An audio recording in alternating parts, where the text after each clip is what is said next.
Ladies and gentlemen, welcome back to the Field Pass. This is Dan, and I have John joining me for a postseason episode. Illinois back in the postseason, not the playoff we had hoped. However, a Music City Bowl consolation. Tennessee, Illinois, the first ever matchup of these two teams in college football history. The Battle of the Orange should be a And good one. Dan, for anyone watching this podcast, how would they remember which bowl game we're in, Dan? Uh, maybe that. Yeah, Maybe yeah. that. What a nice little touch. I can't believe that the people over at the Music City Bowl sent you an official ornament piece for your shelf. Yeah, it came in the stocking this week, so Yeah, yeah, yeah. figured I had to put it Santa on wanted to give you display. that. Hey, we'll take it. Anytime our team's in a bowl game, hmm make sure to get the decor right. Got to celebrate. How many T-shirts will you be buying of the Illinois Tennessee Music City Bowl? I mean, I feel like you got to see them first because you got two Pantones of orange that I don't know if they're really going to work well together. So then you've got this.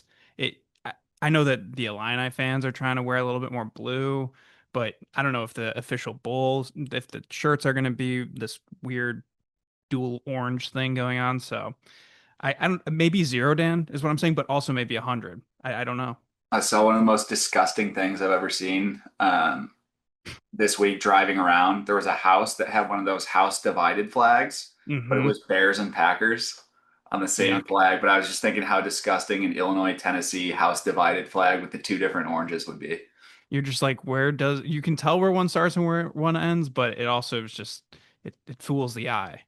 What are your thoughts on people who do the house divided flags? Do we disavow that? I mean, it's kind of lame, but it's also like if that's your thing, sure.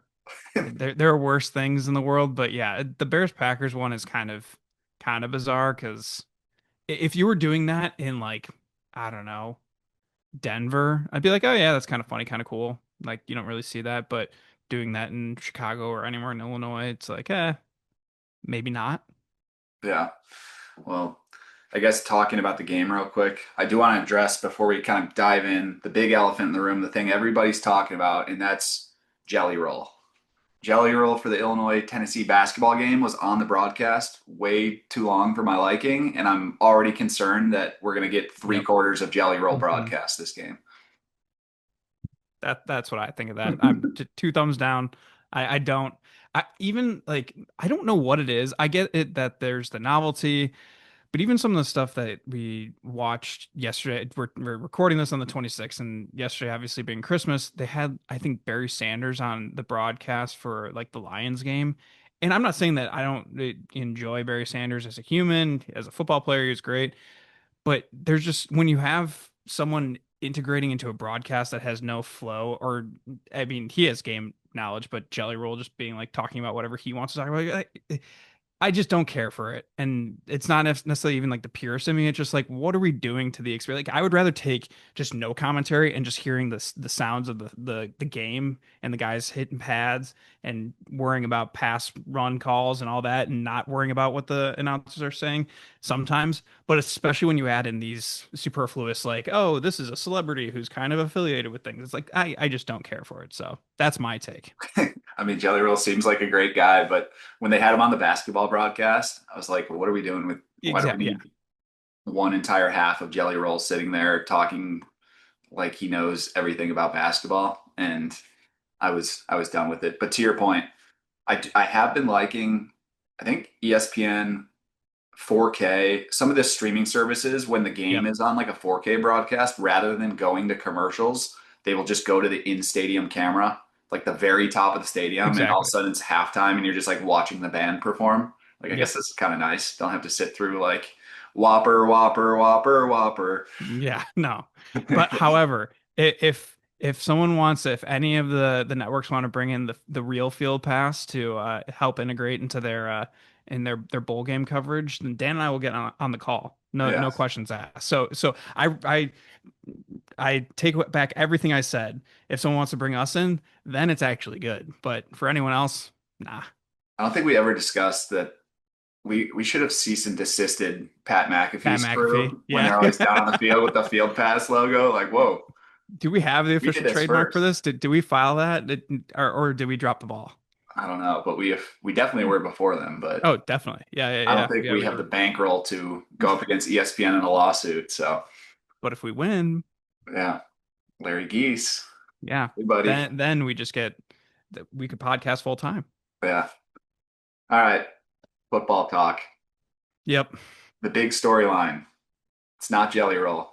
Luke Altmaier playing in this game, and it sounds like he's gonna have like a million fans from Mississippi making the trip up. Not that far of a trip from Starkville to Nashville, and it's good to see him playing in a bowl game. Part of me, I will say, was a little bit ready to just kind of see what else we have in the mix.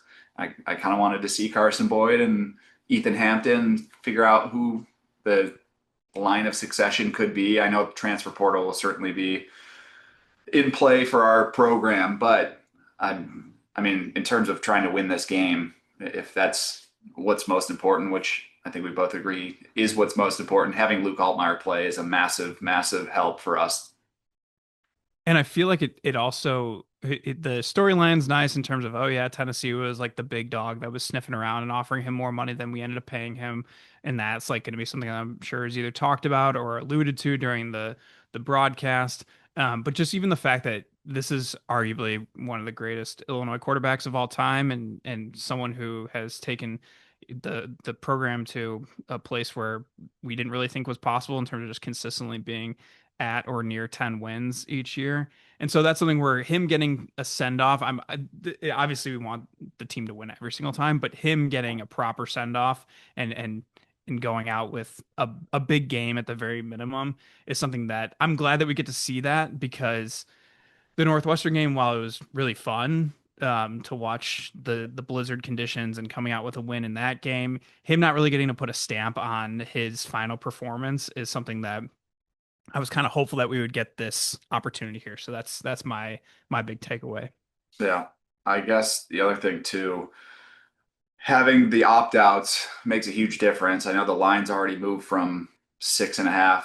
Tennessee was a 6.5 point favorite when it opened. They Hmm. have Yeah. plenty of opt outs on their side of the field. I know starting right guard is probably not going to go. The big one is their wide receiver, Chris Brazell, who's a 1,000 yard receiver. He's Yep. going to go ahead and move on to the NFL. So it's not worth it for a lot of these guys to play. But I love seeing Luke stick it out and say, you know what, I want one more opportunity to showcase myself in front of a good team. I mean, he'll be an NFL player, but it's not like he's a first or second round guy. It doesn't seem like. So for him, I think the opportunity to showcase what he has one last time and kind of participate and just get his name out there as much as possible is the right move. And some of the stars, Gabe Akis, J.C. Davis, Matt Bailey had some season-ending surgery, I believe. So a couple guys sitting out or opting out, but for the most part, we're going to have a lot more participation from the guys who played the most snaps for us than Tennessee will have. So line has moved farther in Illinois' favor. It's still, I think it's now Tennessee, like we said, -2.5 or so, but Yep. we'll see. Yeah, I feel like the in bowl season, if you're obviously not in the playoff, and even if you're in the playoff, there's a lot of talk about, opt outs or transfers or whatever have you. And it's obviously going to affect all four main units, each team's offense and defensive side of the ball. It's like, I feel like we're not as poorly off, even though Gabe is a big one, because that's just someone who, even though maybe his production was there, but maybe his impact in terms of game-breaking plays wasn't as consistent as we would have liked to have seen this season. He was still someone, because he didn't have that. It was mainly due to him having so much consideration. Who's going to step up in that regard, and can anyone put pressure on, or can anyone alleviate pressure on the rest of the line? J.C. Davis, like you were talking about, that's probably, kind of the linchpin of your passing attack in terms of setting your protections, and that could be something that hopefully Luke isn't holding on to the ball too long. It feels like, though, those are manageable, quote unquote, for an Illinois team that has, more depth than it's had in recent years. But Tennessee, you just look at it and it's like their offense should be fine. You mentioned a couple bigger names in terms of starting O lineman and their best wide receiver, but their quarterback is playing. They have enough weapons. Heupel is a great offensive mind, so I'm sure they'll be throwing the ball around a bunch. Their defense, though, they fired their DC. They hired Knowles from Penn State. They've got a bunch of guys who are either injured or potentially sitting out or potentially transferring, or guys who are already transferring, guys who have already opted out for the draft. So it's just kind of like you look at the Tennessee defense, and it's a real mishmash of like how do you and not to say that we can't analyze this game, but it's just like you're almost caught in like this super random assessment in terms of how they're gonna look at come game day. Yeah, you did gloss over them firing their DC, who I have to mention is former Illini defensive coordinator Tim Yep. Banks. So Yep. the Could question have that we're always asking, is this a Tim Banks revenge game? Will Tim Banks decide to rejoin the better revenge orange, upon who? provide all of the inside intel in What revenge? it went from a Tim Banks revenge game to a potential Tim Banks revenge game. Yes, the field But yeah, I pass's guess I did favorite gloss bit. over what was the biggest storyline of the game. It wasn't Jelly Roll, it wasn't Luke, it was actually Tim Banks. And the fact that he got fired, it really robbed us, the fans, and the people who really care about this sport. This is exactly what's wrong with college football, is firing Tim Banks. Nothing to do with NIL, nothing to do with the assimilation of talent or the concentration of talent. No, no, no, no. It's Tim Banks. I will say, after last year's South Carolina game and kind of the antics that came out, I know it wasn't a playoff. This year it's not a playoff, but it was a good reminder of how much fun those games can be and, the storylines that come out of it and everything. And, Bielema's always looking to make some noise. He's always thinking about business, marketing, all of that. So I'm curious what it's going to be this year. I mean, I'm sure he's got something up his sleeve, not necessarily that he planned anything with the Shane Beamer incident last year. I think that just naturally unfolded, but there's always something that comes out of these games, and just getting to go up against another good SEC program, an 8-4 Tennessee team, a 4-4, in conference team that had losses to Oklahoma, Bama, Georgia, Vandy, some good SEC programs. It's a premier matchup and just another opportunity for us to showcase ourselves on national TV, in a big game. No other games going on, so everyone's going to be paying attention. So, you got any predictions of what the big storyline is going to be coming out of this one? Um, I think we had kind of talked about it, and I'm hoping that Hank Beatty goes for like 200 yards receiving. He does a little oh my gosh, was it Chris Olave in the it wasn't, or was it JSN in the Rose Bowl where it was Ohio State against, I believe it was I Utah. think that was And JSN. yeah, I think it was JSN because Olave, I think, sat out and went off for like 300 plus yards. So I'm hoping that it's just the Hank Beatty show, because that's a guy who not only was one of my guys coming into the year, but he was on pace, obviously, for a thousand yards receiving. And obviously, you can tally up all the all-purpose things, and he's throwing passes.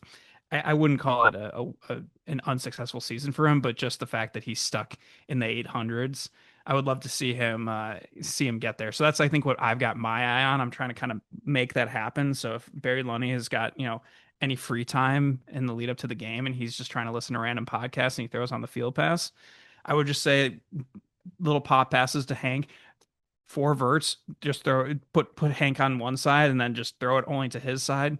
I don't know, just these are things that me, the offensive genius that I am, would do. And so I'm hoping that it's as fun as last year, but I'm hoping there's a lot of offense too. I think with the defenses, with Tennessee's defense having the turnover that it's had, and then our defense not necessarily looking the most competent when they go up against like a pretty good offensive unit, I think that that's going to lend itself to lots of points, and hopefully Luke looking to go out with a bang.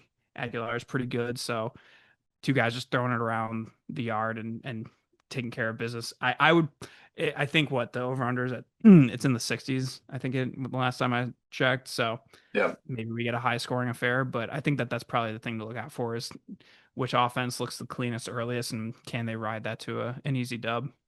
I will say to those of you listening and watching the field pass, Jan's being a little bit bashful about his obsession with Hank Beatty trying to get to 1,000 yards. He wants it badly. If Jan was able to, give all of his yards. If we were playing like NCAA football, like, whether it's the current version or yesteryear's versions, it's just like, yeah, you find the couple plays and switch your formation so that you have your slot receiver be your primary outside receiver, and then you just keep running that play, and then you get Hank Beatty 250 yards and 4 touchdowns, and I don't see why it can't happen, is all I'm saying. I mean, you have so many defensive opt-outs that, and some people are going to be, maybe slotted in the slot corner position that may not have as much game experience. And Tennessee has enough good athletes, so I make no assumptions about us just, running up and down the field on them. But I also think that that's something where you can probably pass on them a little bit easier. And I feel like with JC Davis out, we look to establish the run more. But at the same time, I don't really know if our rush unit is going to be able to go out there and assert itself against a pretty good SEC team. And like you were saying, they only lost to really quality opponents, and so they have enough talent there that I don't know if we're going to quite be able to impose our will on the in the rush game. So then that might lend itself to just throwing the ball around the yard, and I would love to see that.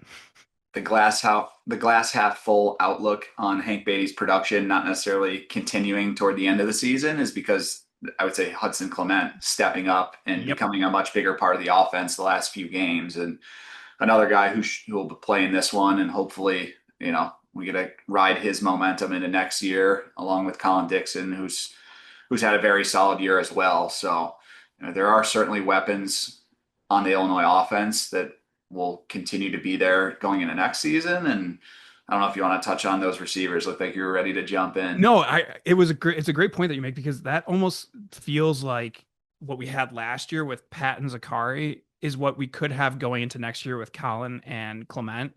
Like, that's something where maybe it's not quite as refined and polished, and maybe not the high end upside, but thinking about, and this is more of like an off-season consideration, and I don't know if we'll hop on the pod and talk about all things, because it's a 365-day, calendar for college athletics. So it's like, I don't know exactly how we put a bow on, because then you have the prep sign, and then you got the transfer portal open, then you got the transfer portal closed, but then you got guys signing, and then it's all of a sudden there's another wave of people trying to transfer out. And so I make no bones about like thinking that we have a firm grasp on when this will end, but I don't know if wide receiver is really this need where maybe it's been in the past and you have to go try and find guys like a Bowick or a Clement, and having the stable that they do of even the young guys, like the preps that they have signed in the past couple of years.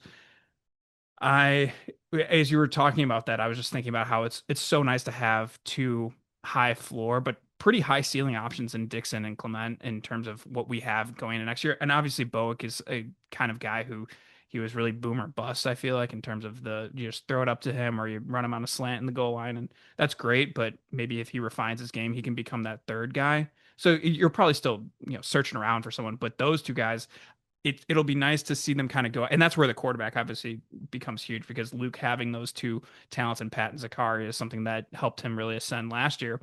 So you find a guy who those two guys can help ascend as well, or it's a symbiotic relationship between the quarterbacks and receiver room. So I'm not saying that they're just going to help any quarterback become great, but that's something where it becomes very appealing. And not that you can't look for someone, but I hope that, yeah, they throw it around the yard enough. But and I guess my phrase of the podcast is throw it around the yard, because I've caught myself, I think, saying that 3 times in my head, and I'm trying to think of what synonymous phrase I can throw in there as a result. But it's the throw it around the yard pod. But yeah, Clement and Dixon, more so Hudson, like he was very productive. I mean, he looked like their best wide receiver there towards the end, and that's something that I think we were expecting when we saw him transfer in. That was something that seemed like, oh yeah, that seems like a guy who should be able to slot in fairly early. I guess took him a while to integrate into the offense, but it seems like he's fit very well, and that's a guy who I think can be outstanding next year. Yeah, and I guess you mentioned it briefly, but we'll probably hop on the pod once the transfer portal closes and we know who's on the roster going into next season. It opens up, I think January 2nd is I when think the so, yeah. portal's officially open. When that closes, we'll talk that. But I do want to maybe we give a little tease of like quarterback talk, because there's so many options out there right now. A lot of big names have hit the portal. Is there anyone you have your eye on? It's not like we have any inside intel here, but I'm like curious where your head's at. What type of quarterback, if any, do you think would be a good fit for for us to go grab in the Mhm. portal if we can. My biggest name who hasn't hit the portal yet is the kid from NC State. I think it's AJ Bailey. And I don't know if he is a guy who hits the portal, but it's more of like a program that is obviously in the Power Four, had a productive year. I don't know if I necessarily want to take like I know the kid from South Carolina who was either the backup or maybe the third string who was a former top 100 recruit at Ohio State, transfers to SC, doesn't beat out obviously Lenore Sellers, and he's coming back. So you can look at those kind of guys. I would rather look at a guy like Lincoln Kineholes, who's the backup at Ohio State, who might just be more of a plug and play guy than who's older. And even though the kid from South Carolina is, um, not young, but he doesn't quite have the experience or the practice reps or just the age and maturity. I think I would look at high end backups like that, but I think I would rather go to like an ACC or a Big 12 program. And the Big 12 is a little bit more resource laden, so you might not be able to poach a guy from a program that's productive like that. But I think you can probably, however you back channel to Bailey's agent and gauge interest. He would be, I feel like, perfect because he's just been productive. Um, but that's and at a level that is competent, but not something where like I'm not necessarily the biggest fan of the kid from North Texas or the kid from Harvard. These guys who put up pretty gaudy numbers, but some of it's also kind of like the similarity that I'll draw is Ohio State quarterbacks going to the NFL. And sometimes it's like the level of competition. These guys are pretty good, but can they raise their game up to the Big Ten level or to just the Power Four level in general? Because when your receivers aren't wide open, if you don't quite have the arm strength or if you don't have the ability to discern early and often who you should be throwing it to because you can't read the coverage because you're going up against a more sophisticated unit than you were when you were playing FCS or G5 ball or G6 ball, like that's something where I'm not necessarily as sold, but I do understand that people want productive passers, so I'm not necessarily against that. And then if you're looking at a guy like an AJ Bailey, it's like, okay, well, he's going to cost a lot if he does hit the portal. So like I get that. It's an economics thing, but I just also want to make sure that we capitalize on this momentum, and not just settle for the guys that we have in the stable right now could be great, but I also don't think that when we're talking about wide receivers who should be super productive next year and hopefully, retooling the offensive line like they have through the prep signings, but also the JUCO guys that they've brought in, and I'm sure they'll try and spend a little bit on a premier tackle. So that's something where I feel like you can really capitalize here and maybe go out and spend some big bucks. But I don't I know I just said a lot to say one name, but it's also that would kind of be where I would like to sit is yeah, probably not taking like a transfer backup from the Big Ten or the SEC. Would ideally like a starter who is very productive for a year or two in the ACC or Big 12. Yeah. Every time you said AJ Bailey's name, I'm just picturing AJ Bush and Aaron Bailey just Mhm. combined. Did I Just mess up his name? I no, I like think you're yeah. right. You're Yes. you're right. That's his name. But Okay. I'm just picturing two Because I former yes. Illinois quarterbacks. No, I was doing the same thing where I was like, wait, this name sounds too familiar in my brain, and I've read it enough. And see, that's the whole thing. It's like when you're reading all these names and you're not saying them out loud, then I obviously Bailey is an easy name to pronounce, but like some of these things you're like, oh yeah, I don't exactly know how to pronounce Lincoln Kineholz's name. Like maybe it's something completely different, but like I've read it enough that I know that that's a guy that I would like. But AJ Bailey, I'm like, I know that I've read the name and I can say it, but I'm like, is that actually his name? Because yeah, then yeah, AJ Bush I and just picture him and as a big lefty that just loves to run the football, just a running quarterback, mhm, because that's mhm. what those two guys, they were just great athletes that would run the ball more than they'd Yep. throw the ball. But all good names. I'm with you on kind of like the Harvard Jaden Craig, the kid that was floated, that was has had a good year with Harvard, but I'm like, has he played the same caliber of athlete? That I always have hesitation with a kid like that making a pretty substantial leap to Big Ten football. Um, there's plenty of good names in the portal. I would stay away from a kid like Dylan Raiola, who I think comes Yes. with a little bit of baggage potentially, the off the field stuff, and I don't know that he's the right culture fit for what Brett and Barry Lunny are looking for. But Well, he's got to go fulfill the prophecy of going to Texas Tech. That's out exactly, of it. He's got to yeah. be paying attention to And Mahomes. then Mahomes, yeah, he'll just go ahead and hit the Texas Tech to Kansas City Chiefs pipeline now that Exactly. Mahomes is down. But yeah, I like a guy like Sorsby or Brendan Sorsby, the Cincinnati quarterback. They what I think Illinois will probably do, just given that I know they like Carson Boyd, is they'll probably just I would think look at a 1 year guy or maybe 2 year guy at max because I think they do want to give Carson Boyd an opportunity. They like his arm. He's ready to go. I think at this point, at least see what he's got, see if he sinks or floats. And I don't know. Ethan Hampton to me, he's played some college football and he had obviously the big marquee win when he was at Northern Illinois over Notre Dame, but he doesn't have this big lofty resume to sit on. And I don't think we're at a different tier in the Big Ten now where we can afford to spend some money. I know we did a little research on what you could spend on a quarterback and what you probably should spend on a quarterback and you probably get close to that $2 million mark. If you really have someone you like, maybe go a little bit above that. But I don't think I don't know what Rail is going to fetch or some of these other guys. DJ Lagway from Florida is in the portal. There's a lot of Yep. guys who probably haven't even hit yet that will. And we certainly will be a big player, I think, for somebody. And we have the money to spend. So I think someone like Sorsby, could be on the wish list. I think, he's in that upper echelon. He may be shooting a little bit above what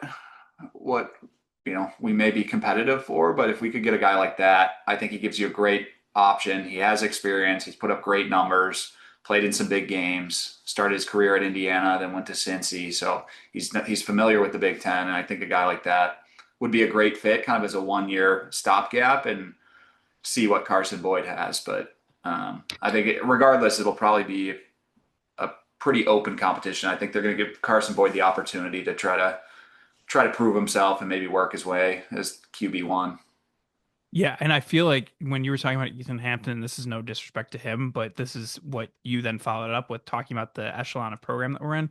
I feel like, and I don't want to use the word settle, but relying on him as your starter or him or Boyd, if that's like your case, that feels a lot like what Minnesota or Iowa has been doing in the past, let's call it 5 to 10 years, in the sense of like, well, we're gonna, watching Max Brosmer play on Sundays or Thursdays or whatever is interesting because that's like a guy that they took who was an FCS transfer up to Minnesota, and obviously he's in the NFL now, but I don't know if how long he's going to be in the NFL. But that's something where taking a guy who seems like a reliable, smart, heady player who can make some of the throws, but you're not necessarily looking to just achieve that as your baseline. And I think that they've done that with the prep prospects that they've signed in terms of just hopefully having enough scratch tickets that one of them hits and you win the lottery. And Boyd might be that guy.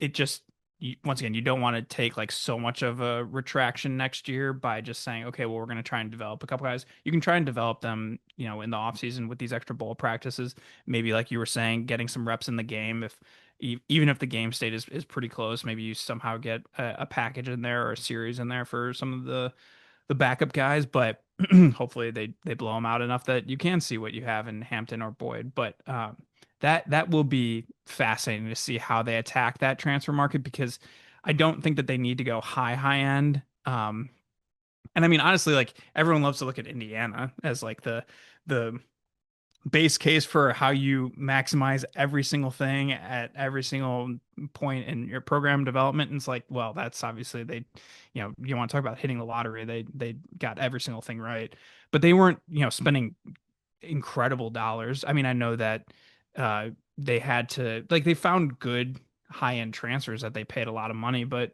it wasn't like they were going out there spending as much as Ohio State was when everyone was like, "Oh, they have a $20 million roster," or Texas Tech. So that's like something where I feel like that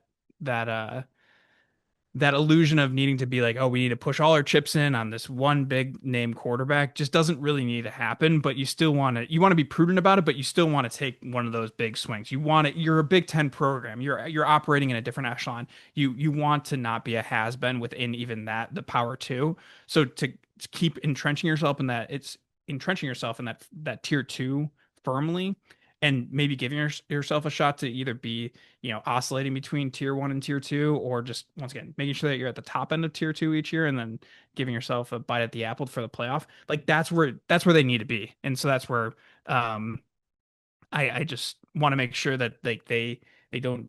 I don't want to like come off as saying like they need to do everything for a quarterback because there's a lot of good pieces in place, but they definitely can't stand pat. Yeah, and I guess we know that Brett Bielema and Barry Lunny kind of have a type. It's the good decision maker, quick decision maker, people who Yep. can kind of read defenses fast. You think about Tommy DeVito, you think about Luke, who he kind of had a gunslinger, I feel like, tag on him when he came, but like he's protected the football just as well as Tommy DeVito did. Makes good decisions with the ball. Even going back to UTSA when Barry Lunny had Frank Harris, the QB there, who was a great quarterback as well. Like I think they're not looking for the Dylan Raiola, gunslinger, try to Yep. make some Yep. crazy plays happen. They want someone who's going to stick within the framework of the offense. And they honestly haven't really. I know both DeVito and more so Luke have used their legs at time, but neither of them have been a kind of a run first type of guy. So I don't think they're necessarily looking for this big dual threat type of QB either. They have the running back stable and O line that they don't need to have a QB that can scramble, and it's a nice luxury to have. But I don't know that that's Yes. necessarily a priority for them.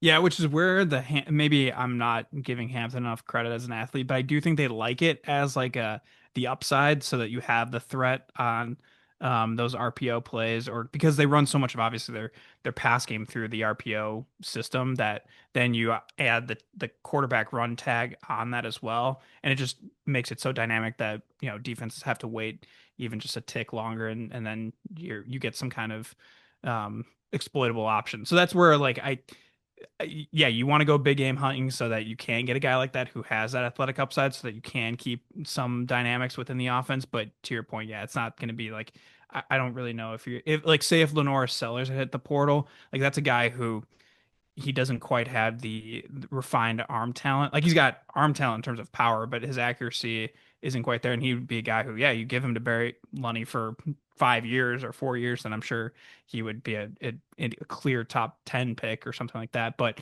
you maybe don't want to find a guy like that. Or I know DJ Lagway is a bit more of a refined passer, but he just was under too much duress that you might lose some confidence. So it's like they know how to weigh those things better than you and I do. But it's interesting looking at, to your point, the kind of mold of quarterbacks that they've had, where it's you can't be throwing double digit interceptions in a year. Like that's just something that they don't they prioritize taking care of the football. That's like the biggest thing, and that's Brett's football 101 coming through even in his quarterback play. But you still can be dynamic, and the quick decision making so that you can be productive is something that I'm very curious to see like what names start getting leaked and whatnot. And also, even as we're sitting here talking, like thinking about the Hudson Card versus Luke Altmaier battle and debacle and all that in terms of like, oh man, that first year it seems like we really should have had Hudson Card, and who knows, the whole butterfly effect thing of if he was in our program, maybe Hudson Card has a super productive 2 years and is in the NFL right now. But having Luke Altmaier go down is, yeah, like I said before, like one of the greatest Illini quarterbacks ever. Like that's something that can't be Yeah. discounted in terms of the decision making that the brain trust of Bielema and Lunny made. And that's like, I maybe we'll touch on this a bit too. I don't know if this maybe segues into it, but like I don't know if the coaching carousel has quite stopped or what movement will happen in the coordinator level, but I think Barry Lunny should be safe, question mark. But like that's something where if you got to prioritize that post bowl game to just like lock him in, because if he gets to choose a quarterback, you keep the same offense around just for the entirety of, hopefully the 20s of the Atlanta, and he gets like a really nice job instead of trying to take like a lower job.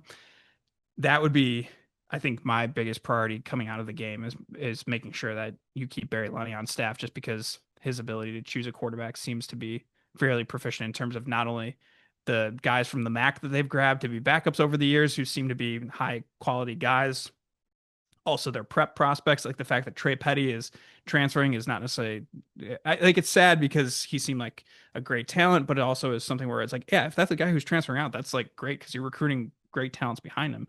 Right. And then having a guy like Luke in the system only emboldens you to go get a great quarterback out there, hopefully in the transfer market. Yeah. certainly hope Barry Lunny is still with us next season. And then as of now, I do think he will be here. I know we got a guy like Art Sitkowski still on staff that I think is a I don't know that he's necessarily ready to be an offensive coordinator, but having him there with the quarterbacks is a great kind of carryover should Barry Lunny decide to go elsewhere, pursue a different opportunity. But I think Barry and the offense had a great year overall. The last few games down the stretch sputtered, and I think there's a better chance than not that he ends up with us still next year, which would be great. Like you said, pick a new QB and see what we can build from there and see what we got next year. But on the other side of the ball, I'm very curious to see what Brett does with Aaron Henry because it's a guy who played for him super close. And Brett's always talked about, I don't really hire guys that played for me. And this seemed to be kind of the one exception. So now he's in the conundrum where the defense didn't necessarily have the year that people had hoped. And I'm sure that Brett had hoped. And now he's sitting at this kind of crossroads of do you go ahead and see what we can do next year and give him another bite at the apple, or do you try to go out and see if you can upgrade in the coaching carousel? And Brett's used the NFL coaching trees before to look at options, and I know typically that's not till January. So a lot of teams have already hired DCs and there's been some movement already, but he's been pretty patient in years past. So I don't know, just because we haven't seen anything yet, like Tennessee axing Tim Banks doesn't mean that change isn't coming. But it also at the same time wouldn't necessarily shock me if he's like, you know what, I'm riding with Aaron Henry. I believe in Aaron Henry and want to run it back. I don't think that would be the popular decision for the fan base, but I could see that happening as well.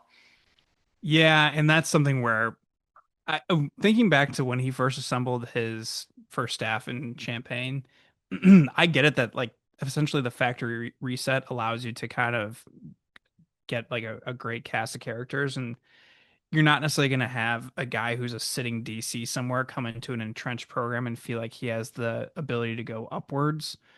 But that's something where like that was great that they were hiring guys who either were sitting DCs, who were former DCs, who had that font of knowledge that they could apply to Illinois immediately in terms of them devising a defense that turned the corner in 21 and then set them up in 22 for, obviously they had NFL talent on there, but that was something where they also went out and executed. And there, you could argue that there's NFL talent on this current defense, and not as much, but there's enough that it should be more productive, and those guys should be utilized better.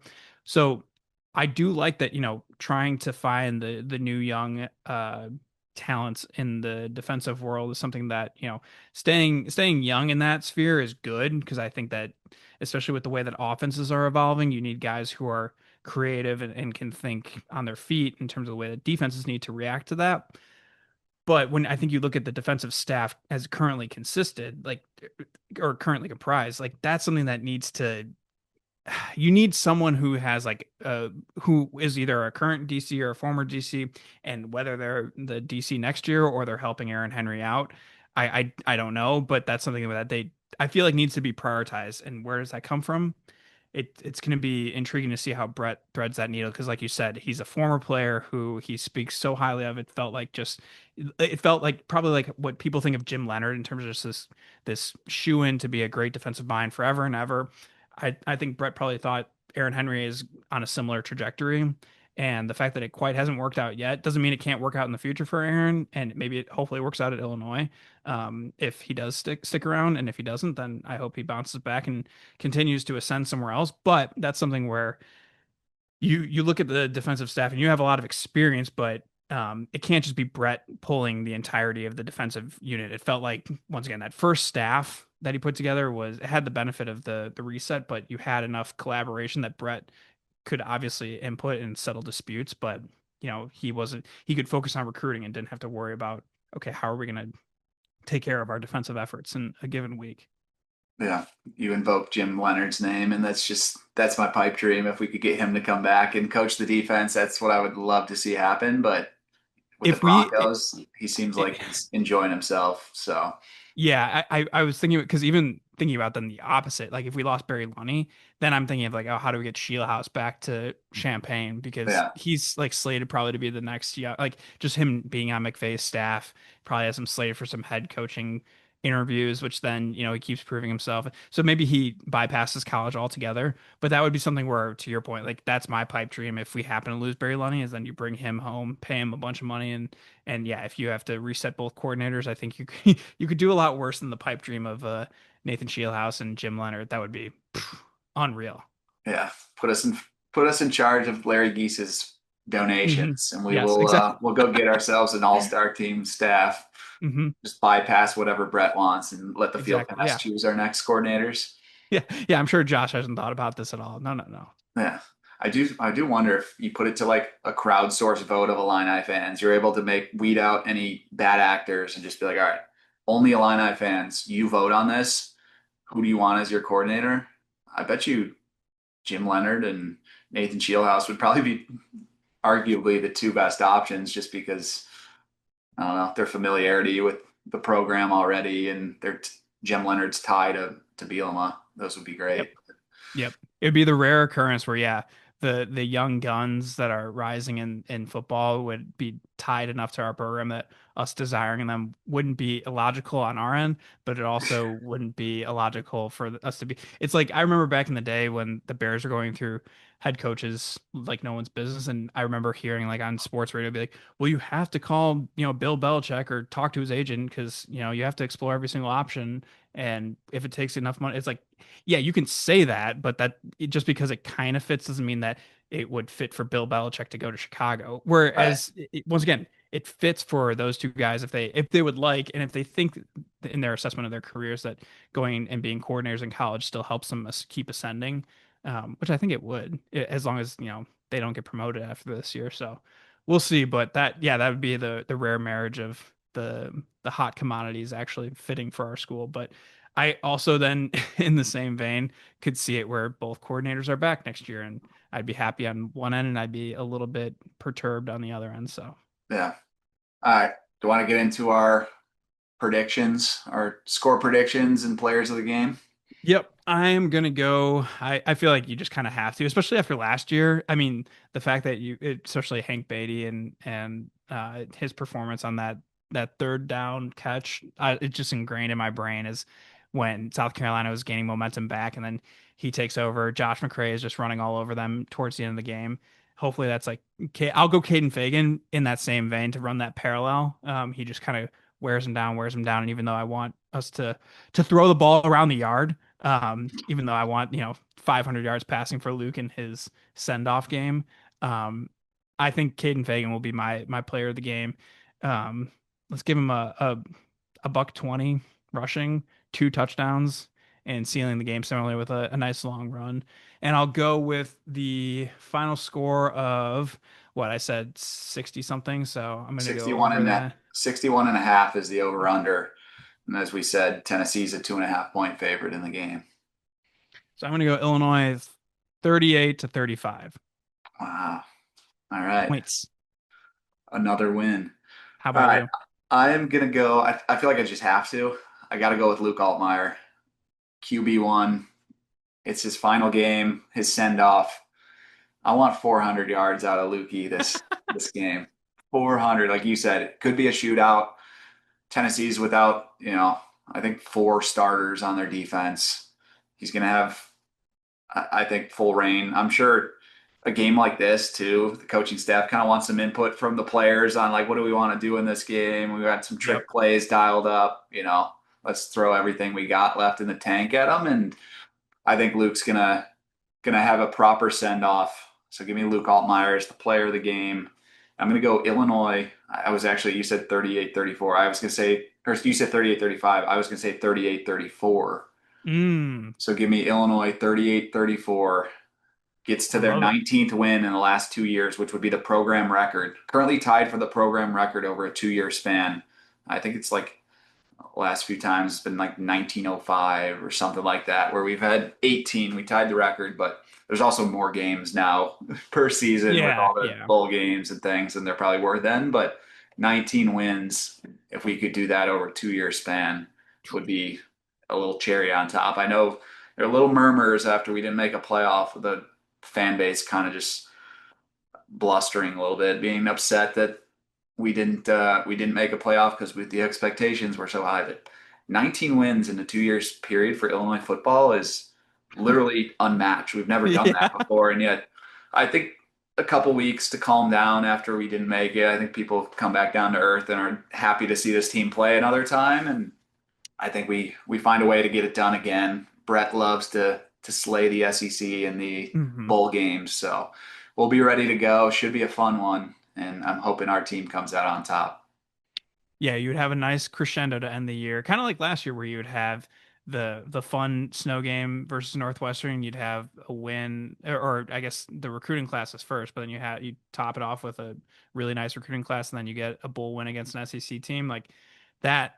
Once again, it's incredible what Brett Bielema has done with this program, and yeah, as much as we can maybe nitpick or even talk a little bit macro about maybe the direction of the program and what we would like to see done differently, it's still the fact that we can have those nits to pick is unbelievable. So, as we're signing off for 2025 and what our sixth season of doing this, the fact that we can sit here and talk about a program record of wins over a 2 year span is unreal. And I am so glad that we have Josh Whitman. I'm so glad that we have Brett Bielema. I'm so glad that we have Luke Altmaier. And I'm so glad that, we've had the run the past couple years that we have in terms of establishing ourselves as a real player in college football, especially with it changing as much as it is. And fair warning to Josh Halpel, if you see Brett Bielema walking across the field, going with the T-bar, stay very far away from that man because you don't want to end up out of a job next by the end of next season. Okay, so that's Hmm. that's our warning to you. Let that be our gift to you. That knowledge. Make sure you stay clear of Brett Bielema if you see him walking over to your sideline, and you will have your job and you'll be just fine. So I don't want to make you a rival, but if you mess with our coach, you're gonna get the horns from the boys on the field pass. So appreciate you guys as always for listening. It's been a great season. As we said, there'll probably be another episode or two when we get some news on transfer portal front in a few weeks. But until then, enjoy this bowl season. Enjoy this era of Brett Bielema Illini football, and we'll see you next time. Go Illini.